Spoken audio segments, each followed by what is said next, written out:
అహరోను కుమారులు ఎందుకు చనిపోయారు?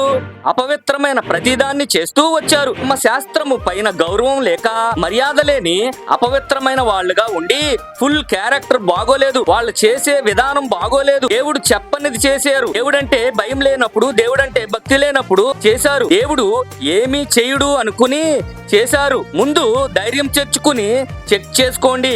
మీకు మీరే ఆయన సన్నిధిలో ప్రవేశించినప్పుడు అంతా భయము భక్తి కలిగి ఉండాలి. ఆయన కొరకు బ్రతుకుతున్నాము అని చెప్పుకుంటాం, కానీ ఎంత ప్రత్యేకత కలిగి ఉండాలి, ఎంత జాగ్రత్త కలిగి ఉండాలి. రగులుతున్న జ్వాలల్లా ఉండాలి, కానీ అవేవీ లేకుండా సల్లారిపోయిన జీవితాలు కలిగి మందిరంలో కూర్చున్నాం, ఆరాధన అయిపోయాక ఇంటికెళ్ళి లోకంలో కలిసిపోయాం. అక్కడతో అయిపోయిందా?